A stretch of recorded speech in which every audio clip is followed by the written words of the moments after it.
Order, please. This regular meeting of the Joshua Basin Water District Board of Directors for October 1, 2025 is now in session. Please join me in the Pledge of Allegiance. The flag is just there.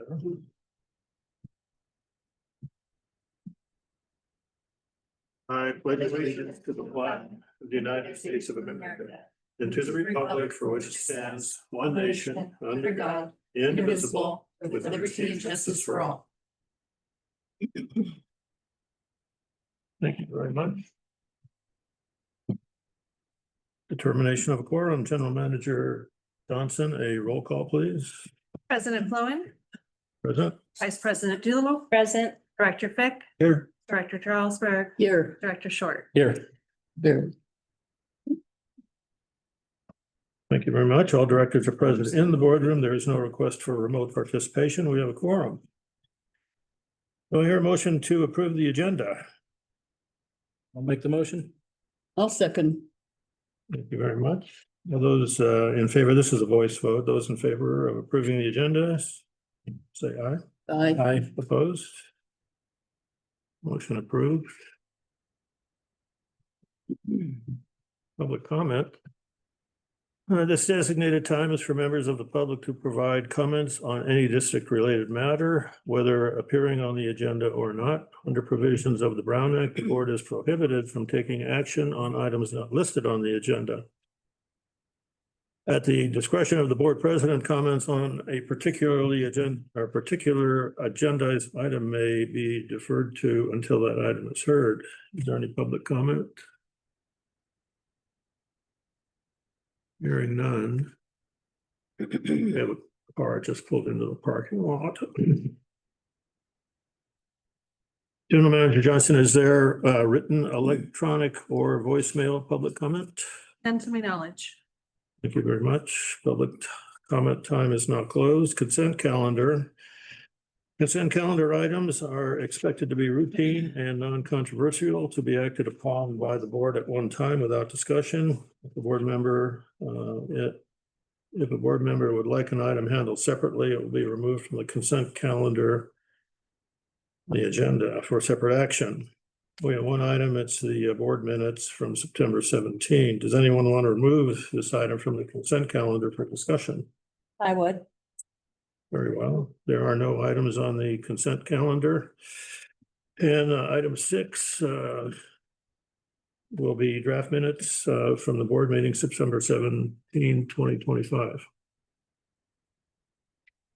So yes, on page 6 of the of my report, the very bottom, I would like announced a tribute to Charlie Kirk to be changed to express distress regarding the death of Charlie Kirk. Okay, thank you.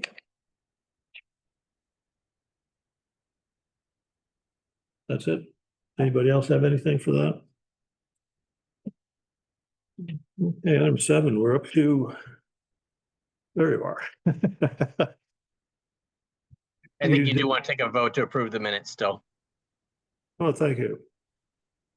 Is there a motion to approve the consent calendar, please? I'm open. Motion to approve the minutes with the correction. Item 6. Is there a motion? So moved. Second, I'll second. those in favor, say aye, please. Aye. Opposed? Motion carried. Okay. Item number 7, discussion action calendar. Item 6, compliance strategy and contracting for professional services, presented by, to start with, Sarah Johnson, General Manager. Very good. Can everybody hear me? Better? Hear the mic though. I'm not wearing my hearing aid tonight. Okay, try to project a little bit better. All right, thank you. I think that everyone has had a chance to review the staff report. We spent a lot of extra time to make it very clear and concise so that you can see all of the steps that we have outlined to comply with Chromium 6. This is what we've identified now to begin the process for compliance. Tonight, we are asking the board to hear from 2 different consultants The first one will be from Ridgeline. We have Dimitri here that will present, and Ann will also present, and we have Kyle here from West Coast Civil. So tonight I will pass it to Ann to talk a little bit more about the step one in this strategy.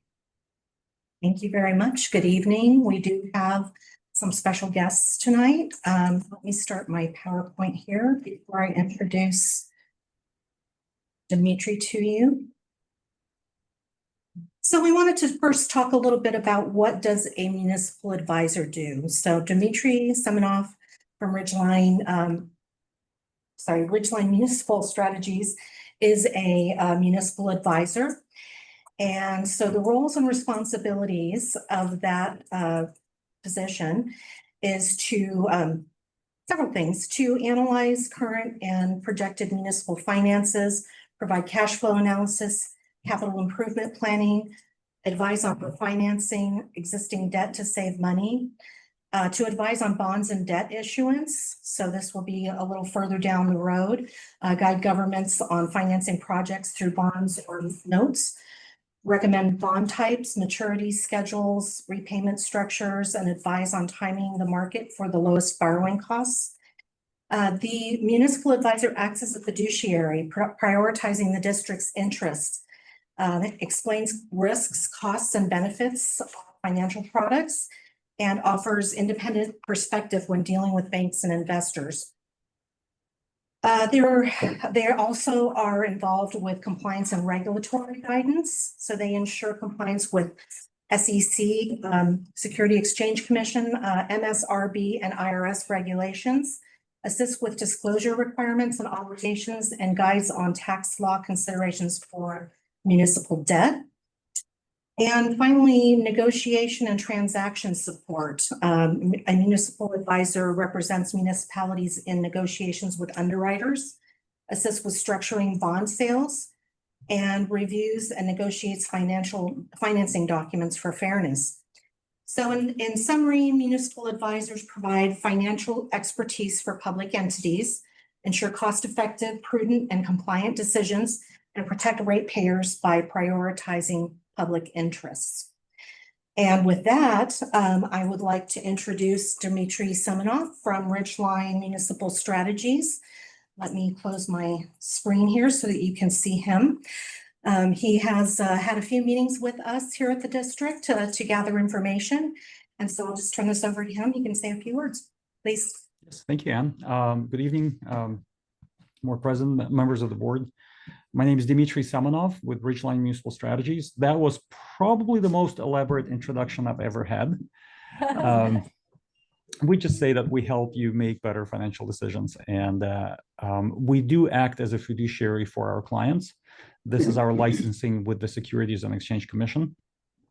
And what we do is we specialize in helping public agencies kind of go through the financing process and make sure that your interests are protected. So as we've been talking with the district team and figuring out what to do about the Chromium 6 project, one of the steps that we think is very useful whenever any public agency is getting ready to start thinking about funding a major project is actually to develop a very good understanding of where you stand financially. So we have a process. It's like a financial roadmap that we like to take our clients through, where we take your historical information as well as the budget, and then we develop a 10-year forecast. We look at what are your revenues looking like, what are your expenses looking like, what's your staffing like, the CIP program, what projects you have in the pipeline, what debt obligations you have, what's the strategy for financing some of the things that you're trying to figure out, and then solve for a couple of things. We solve for what they call debt service coverage ratio. That's how well your net revenues cover your debt obligations. And that's a metric that a lot of investors and rating agencies look at when they analyze water and wastewater credits. So we'll look at that, and we'll also look at reserves. And the goal of this exercise is really answer some of the key questions First, where are we comfortable with the reserves? You as the district, what's your target? What's your thresholds for reserves? Where do you need to be? Right. Then we'll look at kind of different ways of financing projects and what level of debt are you comfortable with, and what kind of debt service coverage are we trying to hit? And then finally, that leads into the discussion to kind of to balance the reserves and the project funding strategy. Where do we need to be in terms of rates? Okay. So it's a very elaborate exercise, a lot of detail that goes into this. And once we go through this process, we wrap it up with a financial planning workshop. After we're done working with the staff and kind of, understand the numbers, we present these numbers to the board, and really have a very good discussion on what's the strategy, right? What are you comfortable with? What are the options? What course of action should the staff be considering? So that's our proposal. And then, as a part of that proposal will be identifying different strategies for financing the Chromium 6 project. And also one of the things that we always look at is not just borrowing money, but also we look at, is there any free money that could be had? And there's two areas that free money can come from. One is grants, and the other one is what's called earmarks. And they have like more official titles now, but direct appropriations, congressional directed spending. So basically looking at the money outside of the community that can help fund the project. So a part of our proposal is to kind of talk about the strategy, identify some opportunities, and then get that ball rolling to start pursuing the free money. So that's really our proposal in a nutshell, and I can answer any questions. Vice President Doolittle. Thank you. Thank you for being here and for that wonderful introduction by Director Roman and your presentation as well. I just have a couple of questions. So you said debts to what ratio? Debts to what ratio? It's called debt service coverage ratio. Coverage ratio. Okay. Yes. Yep. Service. Okay. So I had been thinking about this work, and I just happened, I was absent for a presentation in August. I think it was, yeah, and it was the Jacobs review of the work that they've done for the district. And the numbers were just astronomical. And looking at it, I certainly had sympathy for our GM and wondered how she could sleep at night because it was so disturbing. So, we're really facing a lot here. And it made me think, do we need to do a rate study sooner because of this? So now I was happy to hear you talk about a financial roadmap because I like roadmaps. But I want to know, one, could you say, how is this different from a rate study? Would this replace or delay the rate study, or would there be some sort of, union there?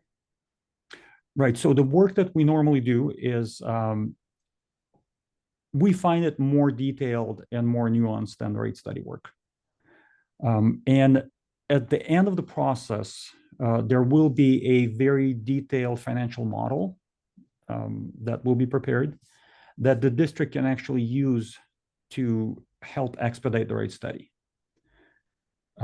So during that process, a lot of questions will be asked and answered, hopefully, that could be given to the rate study consultant to actually get the rate study done much faster than you normally would. Okay, yeah, I think I'd like to understand that a little bit more, and I don't know that I understood that from the proposal.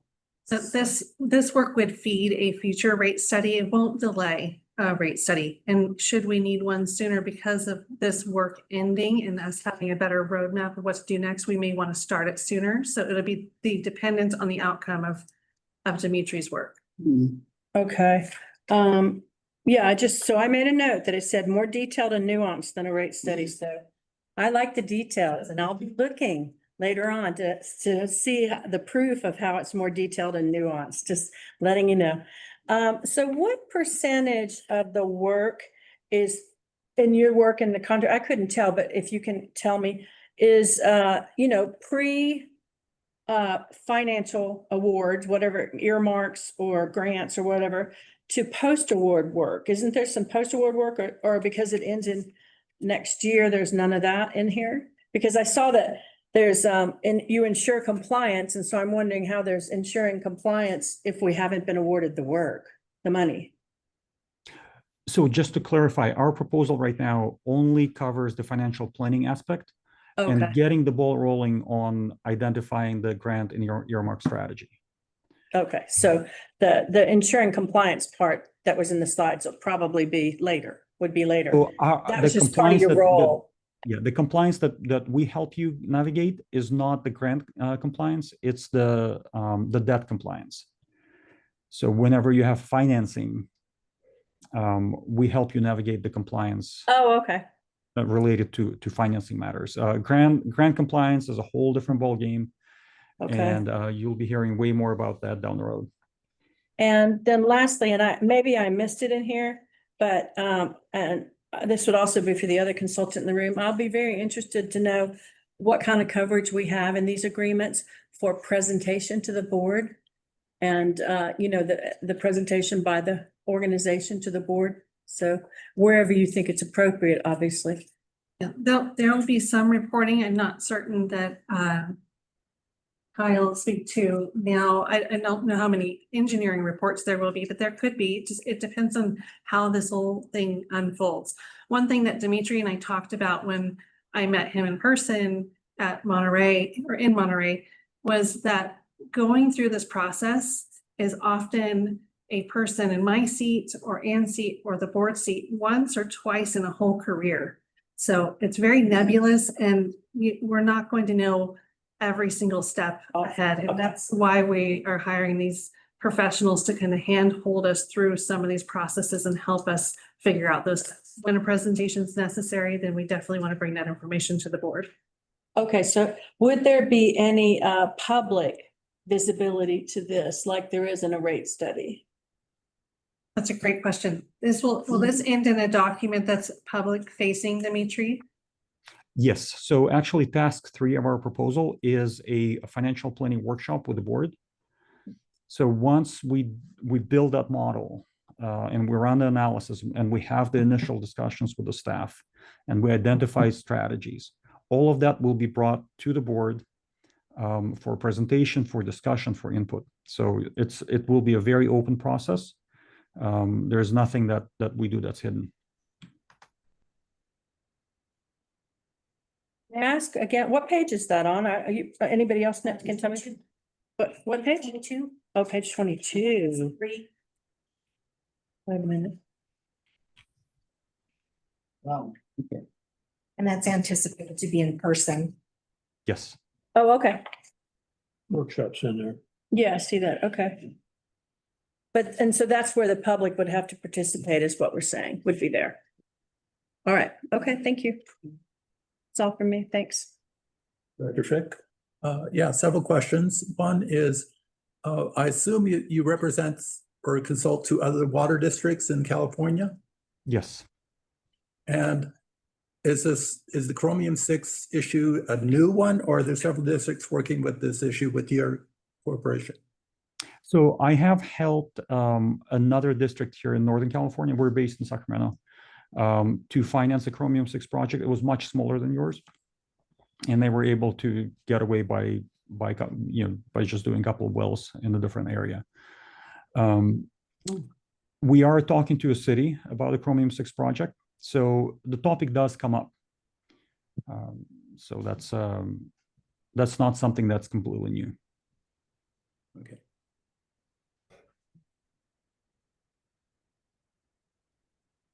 Jonesburg? Good questions from the other directors. Yeah, how big is your firm? There is a whole lot of 3 of us. Oh, And I wasn't quite sure where Rockland was, but I thought it was Sacramento area. Yeah, Rockland, Um, we're right outside of Sacramento. We're in the foothills, kind of the very edge of development as you're heading to Tahoe. So, what's your opinion of this chromium-6 mandate? One thing I've learned with compliance is, unfortunately, our opinion rarely matters. Ours doesn't either. But it is a difficult one.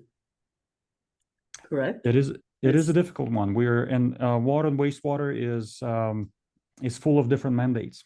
And some agencies are dealing with with one set of matters, other types of agencies are dealing with another one. Something that we're very active in is helping agencies here in the Bay Area. They have on the wastewater side, they have a lot of discharge mandates when it comes to discharging into the bay. So really, when you're dealing with anything that's water, wastewater, there's a lot of mandates, there's a lot of compliance, and kind of unfortunately comes with the territory. And do you have any sense of what kind of actual funds are out there for this kind of mandate? I know, there's a variety of mandates out there, but this one in particular, it seems like funds are shrinking, not getting more. That is a fair expanding. assessment. That is a fair assessment. As of today, the government shutdown has happened. Yes. So last year we saw earmarks, even kind of approved earmarks, being taken away. California does have the climate bond that we passed. So we expect some water funding to come from that. Of course, those funds will be competitive. Really the game of earmarks and grants is you keep your ear close to the ground, you get a good lobbyist, you get a good grant writer, and you identify opportunities that are a good match for you. So you don't just try to go after everything because that gets really expensive really fast. You try to match your specific profile and your need with the specific goals that are stated in the grant programs, and you try to find the right fit and you go after those. So that's something that whenever you start on a major project, it'll probably be a couple of years of looking for grants, identifying opportunities, pursuing them. Some will work, others will not. It's a journey. I'm not sure it's in the proposal here, but what kind of success rate have you had? So we generally don't write grants. That's why I brought up the grant writer. We have had really good success with earmarks. The earmarks are the easiest way to describe it, some play money that state and federal elected officials get to direct towards projects. So we've had a really good track record with those, as long as those actually get funded. Right. Because like I said, last year, all the earmarks were taken off the table. But that's one of our goals is to get as much grant funding and earmark funding towards this project as possible. Okay, thank you. Director Short? Did you say your firm was 3 people? Yes. And do you have any other clients? Yes, we have plenty. Okay, and that's not going to be an issue. You got enough bandwidth to take us on as well? No, we're good. Okay, that's what I wanted to hear. What else was I going to ask? My next question was for the staff. What was the process of selecting these firms? Did you use an RFP or was it just like? We didn't use an RFP, but we did talk to several different folks in this arena, some at CSDA, some through Zoom calls. And Dimitri is the one that for us stood out the most and provided us the most solid information. Okay. Next question on the roadmap you're talking about. I just want to say for the record that we're talking a lot about rate studies and the possibility of increasing it. And it's important to remember that we live in a community where 25% of the population lives below the poverty line. And we can't put ourselves in a position where we're pricing people out of their homes. Or they can't afford water anymore. So that's just something we need to keep in mind as we navigate this. That's all for me. Okay, thank you. I don't know that this is new, but what's going to get a little bit more complicated, I think, is for our staff in managing a lot of contractors that we have to deal with, which still puts a burden, even though they are doing a lot of this work, it puts a burden on the staff to respond to requests by these folks for all sorts of, especially financial information. It's quite a bit. Anyway, what I noticed on it's on page 15. Nobody needs to really search for this. There was a part about how our product that you've come up with and some of our information is strictly held in confidence and confidential. And then over on 14, there's something about how we're going to own all of the information and all of the product that you come up with and all that. But what concerns me is the interaction between the subcontractors or the contractors. In other words, I hope we're not getting into a situation where somebody like Kyle needs something from Dimitri and Dimitri holds that as confidential, and he doesn't even tell Kyle that the information is, he has it, but he can't give it to him. He simply says, "Oh, wait, well, we don't know."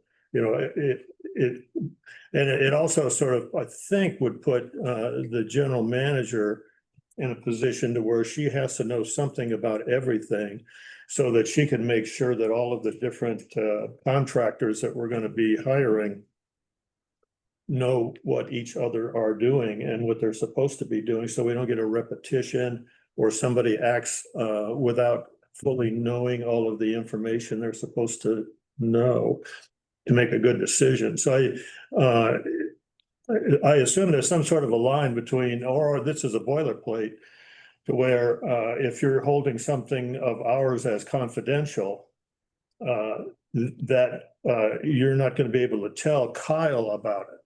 And when he needs to know it, you know, that kind of a thing. So I'm hoping that it would be something that that the general manager is going to be able, she's going to be able to quarterback all of these different people that are going to be doing this. That's kind of where I'm at with this sort of a thing, is that we're going to be juggling too many chainsaws in the air, and there's going to be something overlooked or a mistake made or a report written that's omitting something that should hold something or whatever. I just hope that everybody keeps it in mind that there's got to be a degree of trust between the different subcontractors about information sharing and all of that. And if it's up to the general manager to, in other words, does it go from Dimitri to the general manager, Kyle, kind of a thing. But that's one of the things I worry about. But anyway, just a general thought is that in this process of doing this, which is going to take quite a while to accomplish this chromium-6 abatement stuff, is there's going to be wins and there's going to be losses, there's going to be failures, there's going to be successes. And we have to remain positive about how we treat each other in this kind of an environment and not play blame games and all this other kinds of stuff, so that everybody looks good and the other, or a person looks good and the other guy looks bad, kind of nonsense stuff. Let's be open, public, and let's have to whatever degree possible an information flow that's fairly free here. I can let Dimitri speak to the confidentiality clause within his contract, but I will say that there won't be a ton of interaction between Kyle and Dimitri necessarily. However, that doesn't mean a future contractor, for instance, step 3 in the staff report tonight is the public affairs piece, which there would be some correspondence between Dimitri and that potential contractor. And that would be upon, me to organize and make sure that that we're meeting and that we are sharing that information. That's an organizational piece of this, and we have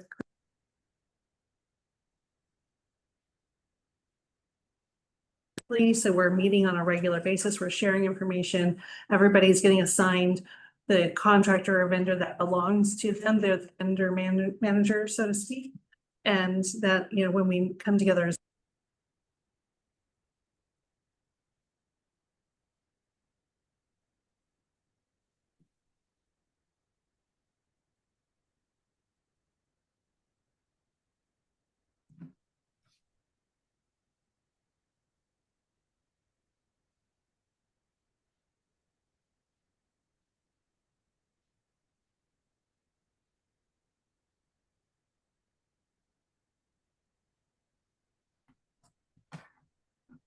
through this process, and that's what kind of got me thinking about it. Because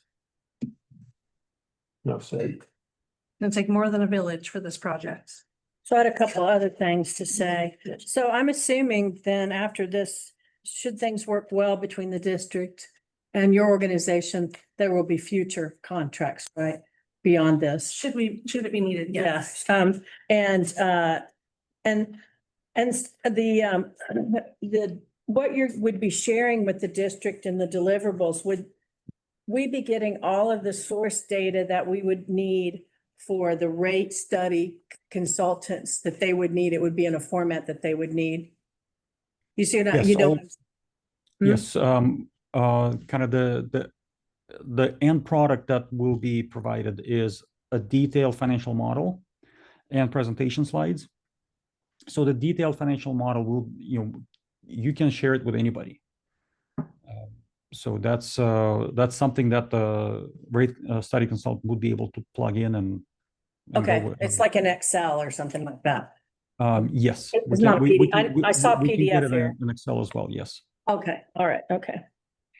And I think that this is a very good rate for this contract and the work that we're gonna get. And I have faith in your large 3-man crew and everything. We appreciate it. Person? Citizens and Library Council Chair David Correa, do you have any comments on any of this so far? Okay.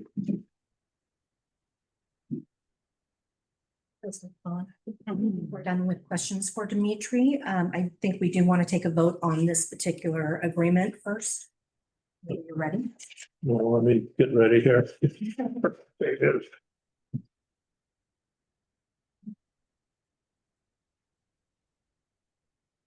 Let's see, that's West Coast.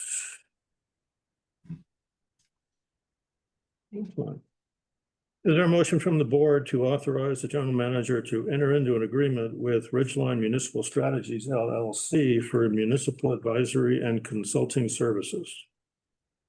I'll make that motion. Much is there, David, seconds. General Manager Johnson, a roll call. President Flowen, Aye. Vice President Doolittle, Aye. Director Fick, Yes. Director Charlesburg, Yes. Director Short. Yes. Thank you very much. Motion carried. Thank you for your time. Thank you. Dimitri, well done. Look forward to working with you.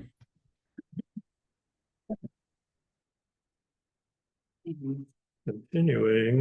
The agreement says September though. I think that's a typo we can edit. Okay, on the first page. Are we ready for number 2? Very cool. Yeah, no, tell me about it.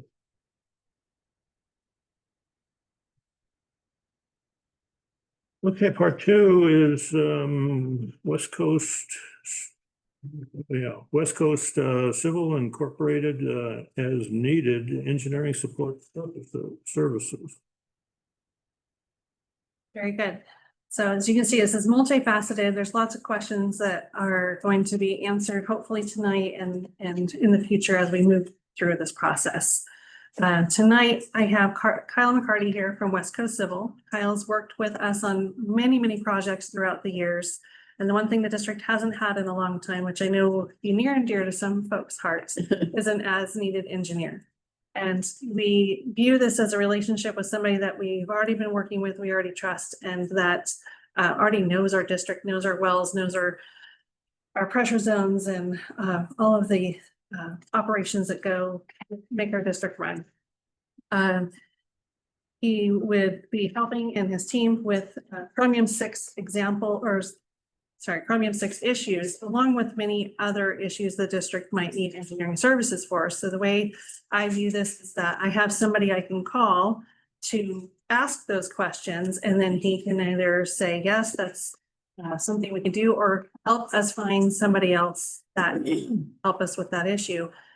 We work with Jeff in a similar manner. When he has, we have a question for him about something that's outside of his realm, he queues it up to somebody else that can help. So this is similar in that nature.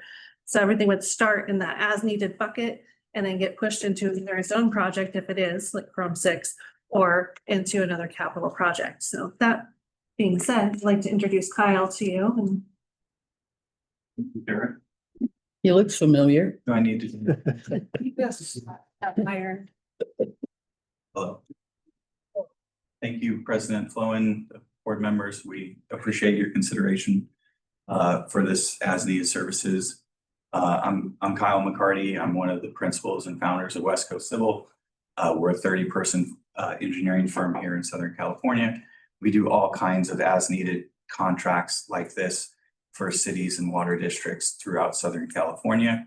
Our specialty is water wastewater. That's near and dear to my heart, which fits in with water districts. Sarah mentioned our work in the past on your CRP projects, as well as the C2B booster station. And I've reviewed your guys' hydraulic model, met with operations staff before, so I'm intimately familiar with your water district, its operations. I'm familiar with the region as well. I've been coming up here since I was a teenager, and our firm is working on the design build project for the High Desert Water District Phase 2 septic to sewer. So we're up here all the time. We have 3 staff here in Yucca Valley. And we're ready to provide as needed services that you all need. And something I pride myself on as a small business. We work a lot with larger engineering firms that may have technical expertise that are outside of ours. I'm not going to kid anyone. If I don't know something, I'll find out who does and who are the best players to work with, and we'll get the right answers for you. So with that, thank you for your time. Sure, that's good. If you have Yeah, any stay. I'd also like to mention that West Coast was a partner to Jacobs in the alternatives analysis that we just completed. looked at our primary role with that was just introducing Jacobs to the district, getting them very familiar with the layout of the water district, the 5 wells we were looking at with the issues, what the chromium 6 levels were that they needed to treat, and then that centralized option that was looked at. We laid out all the piping and developed some considerations for that. I guess one benefit we bring with all this fun new California Department of Fish and Wildlife Joshua Tree listing is the intimate familiarity with Fish and Game staff and their management and their real goals as it relates to that program, and helping them work with water districts and cities to understand the impact of their stated legislation and the nuance of how different living communities are to huge solar projects in the desert. So. Vice President Doolittle.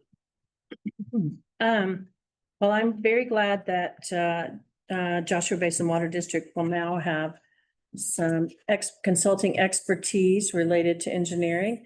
And in particular, I'm glad that our general manager will as well. Nothing else from me. Director Fick. Okay, I'm gonna think a little outside the box on this one. All our wells are on the northern aquifer, aren't they?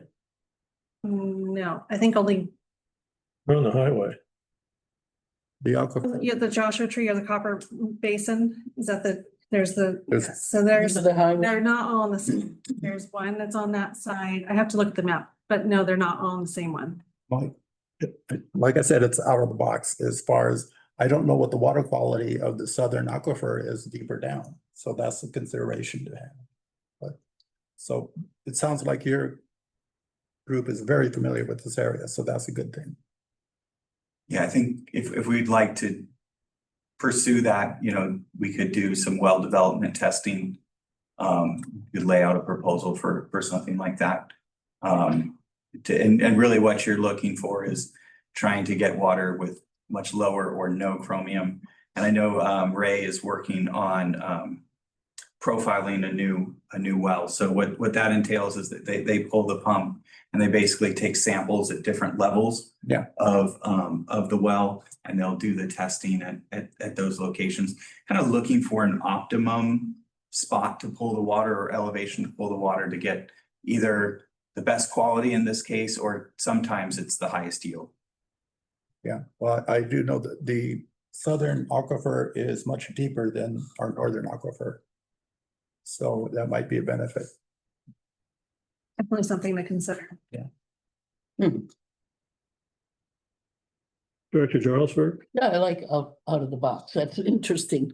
I think I trust the staff for this. And you have a familiar face, so I have an idea that you know what you're doing and that you know this area. So I'm happy to see you here. And I agree. I think it's a good thing to have an engineer handy. Yeah, absolutely. Director Short? No, I'll just echo what everybody else said. I think it's a good fit, so no questions for me. Thank you. So there's me still. I'm the most aggravating one. At least I think. So I was looking at these initials and all of this after your name, and I thought, what's that? And I think I found out, correct me if I'm wrong, but the PE refers to engineer holding a professional engineer's license, which requires a 4-year engineering degree. This license certifies that an engineer's competence and ethical practice, which I like that's allowing them to offer services directly to the public and ensure public safety. Well, that one's pretty good. PMP it isn't a degree, but rather it's a project management professional certification is what that stands for. And it's an advanced credential from the Project Management Institute, whatever that is, for experienced project managers. It demonstrates professional ability to lead projects, manage processes and people, and understand the business environment, requiring a combination of project management experience and formal education to pass a comprehensive exam. Let's see, CQM, essentially, to ensure the successful execution of construction projects according to plans and specifications within budget and on time and in a safe environment. It certifies quality control managers on federal construction projects as well, particularly for the Army Corps and Navy. So anyway, those things, to me, it inspires confidence that we hired. None of those were easy to get. A guy, and then to touch also on what Director Jarlsberg said, and that is that I can read this stuff, 45 pages or whatever it is of all this, which I did, and it all looks good, but I'm just an old guy living in the desert. And I don't know what might be missing from the contract. And so that's why I'm relying on our legal counsel and also our general manager. I'm trusting them to have reviewed this. And we do have a recommendation from them to approve this, so. Both contracts before you today have been reviewed. And our legal counsel reviewed the contract. It was very much in line with other municipal agency contracts, so. Yeah, I thought it was, well, a bit of a boilerplate kind of a thing. In other words, it's got tested. Yeah. But also within, we've seen other districts or cities have contracts that actually go against California business regulation codes that comes up often, or have very difficult indemnity clauses or unfair practices. So none of those red flags were found on our end, which is good. And I believe in this context, we're using a district template. So it is actually, if I'm not mistaken. Yeah, which is nothing wrong with that. Still a slug that works for us and everybody else. CAC Chair David Carrillo, do you have anything? Thank you, President Owen. Sounds like you make a great fit, a great addition to our future, and help with the general manager and everybody underneath. So yeah, it's good to me. If there's nothing further, is there a motion from the board to authorize the general manager to enter into agreement with West Coast Civil Incorporated for as-needed engineering support services? So moved. Is there a second? I'll second.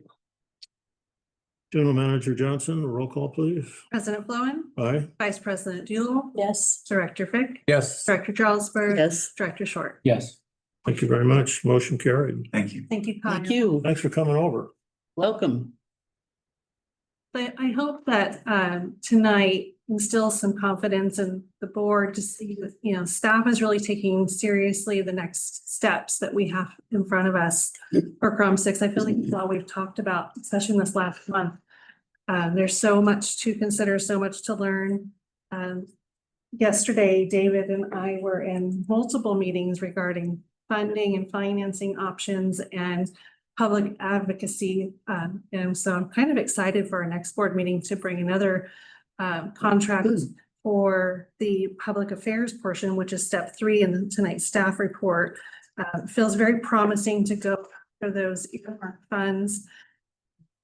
It also is a company or an agency that is very similar to some of the work that Director Charlesburg and Vice President Doolittle have very much wanted, which is legislative advocacy. And that's really what this firm to you is going to provide to us. It's a very complicated road, and you have to understand which doors to go to ask for help. And it's what the firm that we're going to bring to be able to do for us. So, the putting together the engineering design, the environmental, and the treatment.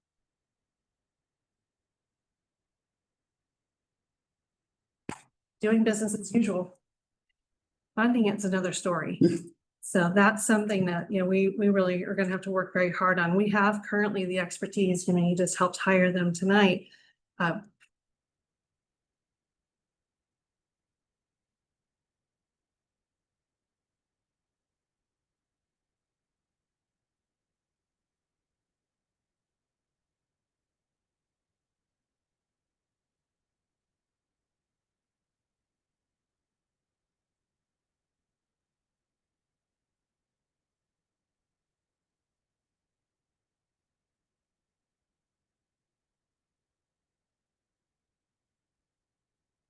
Their portion is just getting it installed.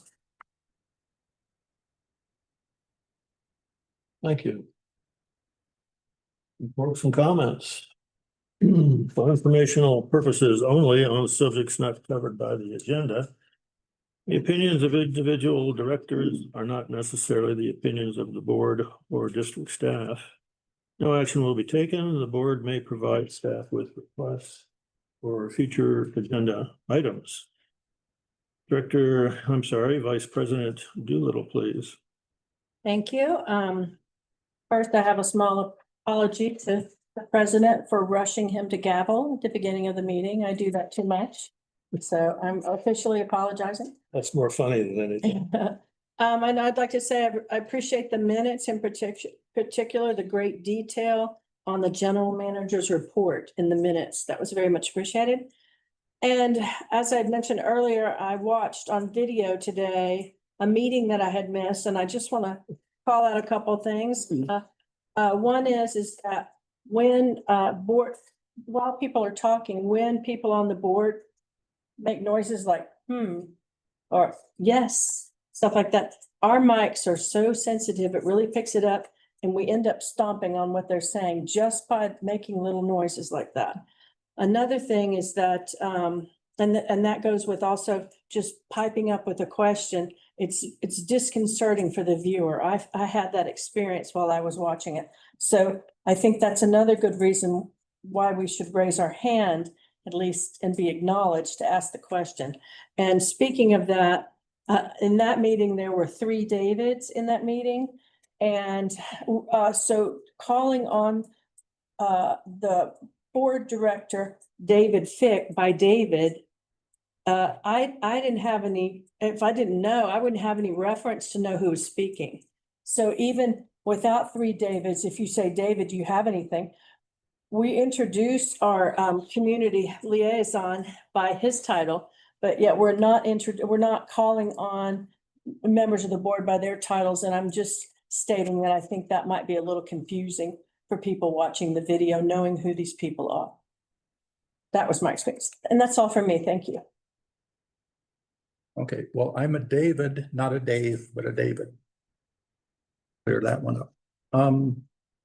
2 things. One, I'm talking that's a very individual, not to get this district in trouble, but from the national descriptions, our district is Antifa and woke. So I'm concerned about the situation.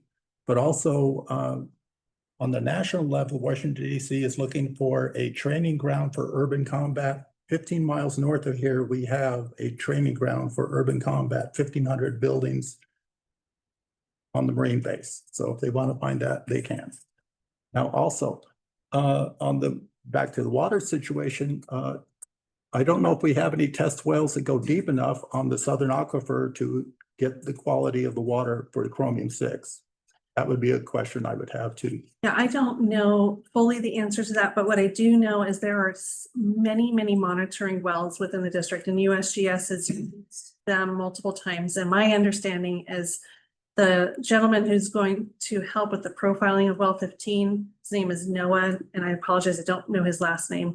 He is from BEST, and he worked with USGS on the district's past studies, and he shared that well 15 was the only one he thought, based on the studies that USGS has done in the past, would be the only one that would provide us that better water quality at a different depth. But those are the production wells we have. So I guess we do also have a pending investigation by USGS contract to investigate our water. Well, we're waiting on a proposal from USGS, but that I don't know if it's coming. It's been quite a few months. I have a little bit more update, so we have to be careful because it's not agendized for tonight, but we have not received that proposal at this time. And my understanding is there's been quite a slowdown in the work that USGS can do at this time, partially due to the, yeah. Okay, that's enough trouble for me. And I did find out that a study that we're looking at could take 30 years to complete with USGS. How many years? 30. So, but I have some good news on that though. So I'll bring it in the future regarding working with MWA on that same kind of work. Back to Charlesburg. I don't think I attended any meetings to report on, but I did want to mention that we're going to continue our in-person contact with our Assembly member, California Assembly member, Greg Wallace. He's going to be in our community for 2 important events on October 15th, and we plan to attend. They're not necessarily water related, but we're just building our identity with Wallace. He seems to be involved. He has several email newsletters that come out on a regular basis, and he's really on top of a lot of things. So I think it behooves us for him to know us well. I did want to mention that there is a community health and resource fair coming up on Saturday, October 11th in 29, put on by Morongo Basin Healthcare District. Another indication of our community wanting to take care of people in our community. And this little flyer is Spanish also, which is cool.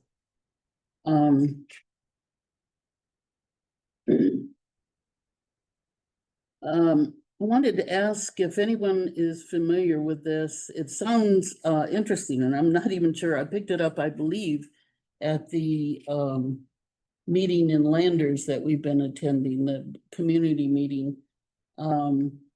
It's something called the Joshua Tree Gateway Community Alliance. And they have initiatives that they're proposing to bring the high desert and Coachella Valley closer together. And it's quite interesting. I wondered if anyone had knowledge of it. I think it's probably relatively important. Their initiatives include building the bridge between high desert and the Coachella Valley, developing collaboration within high desert communities, which actually has been discussed at a number of the meetings that I've been to recently. Developing a roadmap for sustainability and ecotourism and eco-stewardship, drafting a plan for community health and wellness, and initiating the conversation for future JTGCA Joint Powers Authority Agreement. So these are pretty hefty goals, and I think it's something to keep an eye on. And that's it. Thank you. Director Short. No comments. Well, the way I do this presidenting thing is I think of it as a group effort. It's on the part of everyone. The general manager prompts me from time to time on things like tonight, for example, or the vice president will, as she's done twice tonight. And I certainly do not mind that. I am certainly not offended by it. The intent here is to just have open and fair meetings where we discuss things. But however, I do agree with the part about to some degree, we need to be called on. Some of these kinds of things tend to be discussion matters, but to allow a person to complete a thought, I think is key, and it's fair. As far as the chromium-6 and dilution and blending and mixing and stuff. One of the things that I think about every once in a while, maybe we already know and I've forgotten, but well 14 is in close proximity to our recharge ponds.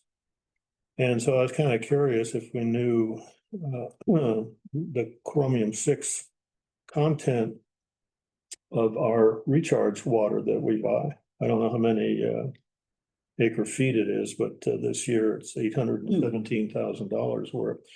And we've been doing it for a while, and I wonder if there's any inadvertent dilution of the chromium-6 present or not present in well 14. This is a thought I had because well 14 is downstream from our recharge ponds.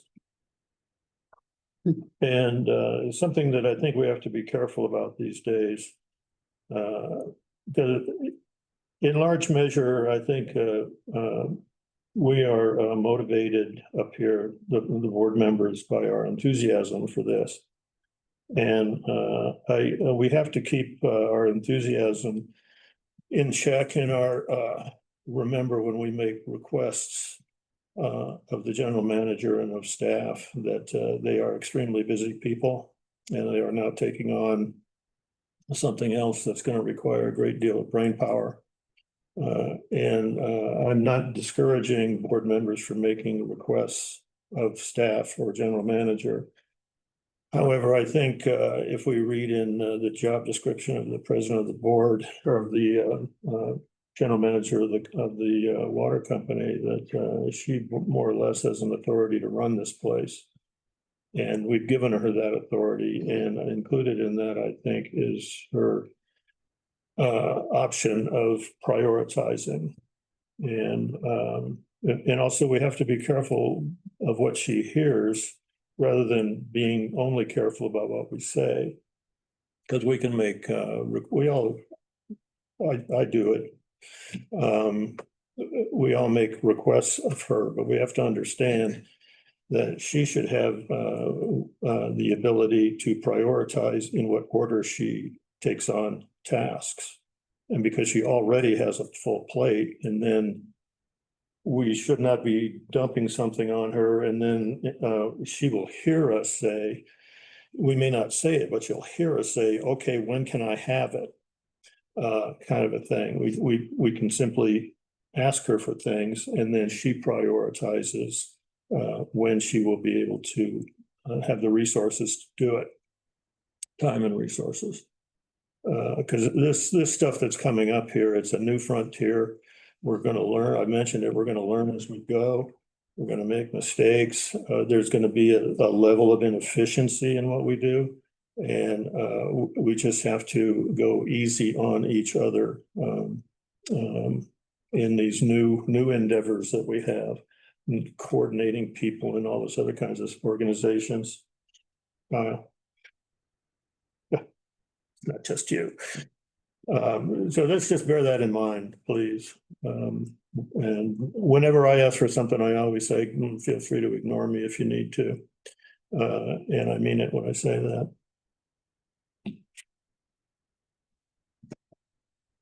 General manager report. Well, mine is short and sweet tonight. We have made 2 hires that we're excited about that start Monday, one in customer service, one in water production. So that's good news. We're moving in good directions there, getting some really nice candidates. So other than that, it's just been Chromium 6 overload, but we're dedicated to getting, the job done on top of the job that we already have. So more to come on that front. Anything for you, Ann? I just wanted to say thank you for acknowledging our disadvantaged community in all of our discussions. That's one of the priorities that we make sure to mention and pass on when we're looking into this information. So thank you for recognizing. That's it. That's it. Future director meetings are noted at the bottom of the agenda. Is there a motion to adjourn this regular meeting? So, I'll make the motion. and I'll second.